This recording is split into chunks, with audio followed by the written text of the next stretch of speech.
সকলেই কৃষ্ণকে খুঁজছে, অনেকেই সেটা জানে না, তবে তারা খুঁজছে। কৃষ্ণ হচ্ছেন ভগবান, সব কিছুর উৎস এবং সব কিছুর পরম কারণ, অতীত ভবিষ্যৎ এবং বর্তমান সব কিছু।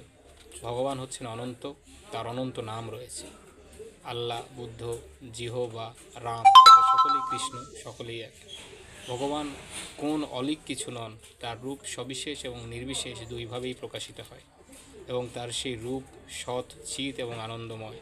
সমুদ্রের এক বিন্দু জলের মধ্যে যেমন সমুদ্রের জলের সমস্ত গুণাবলী রয়েছে, তেমনি আমাদের চেতনার গুণাবলী রয়েছে, কিন্তু জড় জগতের প্রতি আমাদের আসক্তি এবং আমাদের জড় সত্তাকে, জড় দেহ, ইন্দ্রিয়, সুখ ভোগের বাসনা, জড় সম্পদ, অহংকার ইত্যাদি আমাদের স্বরূপ বলে মনে করার ফলে আমাদের দিব্য চেতনা কলুষিত হয়েছে এবং এটি নোংরা আয়নার মতো, তাতে আর শুদ্ধ প্রতিফলন হয় না। বহু জন্ম জন্মান্তর ধরে এই অনিত্য জগতের সঙ্গে আমাদের সম্পর্ক দৃঢ় থেকে দৃঢ়তর হয়েছে।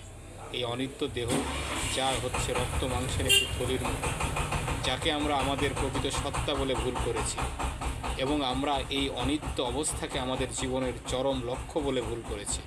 অনাদিকাল ধরে মহান ঋষিরা আমাদের বুঝিয়ে দিয়ে গেছেন যে প্রতিটি জীবই এই নিত্য শাশ্বত ভগবৎ চেতনা লাভ করতে পারে, প্রতিটি আত্মাই অমৃতময়। শ্রীকৃষ্ণ ভগবদ্গীতায় বলেছেন, আত্মসমাহিত হয়ে সব রকমের জড় কলুষ থেকে মুক্ত হয়ে যোগী ভগবত চেতনায় অধিষ্ঠিত হয়ে পরম আনন্দ অনুভব করেন। যোগ হচ্ছে চেতনার পবিত্রীকরণের পন্থা। চেতনাকে আর কলুষিত না হতে দিয়ে পূর্ণ পবিত্রতা, পূর্ণ জ্ঞান, পূর্ণ আনন্দ লাভ করাই হচ্ছে যোগের উদ্দেশ্য।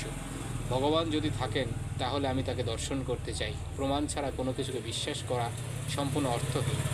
এবং কৃষ্ণ ভাবনামৃত বা ভগবানের ধ্যান হচ্ছে সেই প্রক্রিয়া, যার ফলে ভগবানকে উপলব্ধি করা যায়, ভগবানকে যথার্থই দর্শন করা যায়, তার মুখনিসৃত বাণী শ্রবণ করা যায় এবং তার সঙ্গে খেলা করা যায়।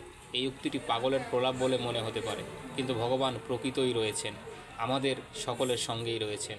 অনেক যৌগিক পন্থা রয়েছে, রাজযোগ, জ্ঞানযোগ, হঠযোগ, ক্রিয়াযোগ, কর্মযোগ, ভক্তিযোগ, যা তত্ত্বজ্ঞানী পুরুষেরা স্বীকার করে গেছেন। স্বামী ভক্তিবেদান্ত হচ্ছেন ভক্তিযোগী, যা তার নামের মাধ্যমে বুঝতে পারা যায়। প্রতিটি চিন্তা, প্রতিটি বাক্য এবং প্রতিটি কার্যের মাধ্যমে ভগবানের সেবা করা যায় এবং তার দিব্য নাম কীর্তন করার মাধ্যমে ভগবত ভক্ত অচিরেই ভগবত প্রেম লাভ করেন। হরে কৃষ্ণ কৃষ্ণ কৃষ্ণ হরে হরে, হরে রাম রাম রাম হরে হরে। এই মহামন্ত্র কীর্তন করার ফলে জীব অচিরেই কৃষ্ণ প্রেম লাভ করে। আমি সকলকে অনুরোধ করি, তারা যেন এই লীলা পুরুষোত্তম শ্রীকৃষ্ণ গ্রন্থটির যথার্থ লাভ উঠান এবং তার মর্ম উপলব্ধি করেন। আমি সকলকে সেই সঙ্গে অনুরোধ করি, তারা যেন ভগবানের সঙ্গে যুক্ত হওয়ার যোগ পন্থার মাধ্যমে জড় জগতের বন্ধন মুক্ত হয়ে ভগবানের সঙ্গে মিলিত হওয়ার প্রয়াস করেন এবং শান্তির সূচনা করার চেষ্টা করেন।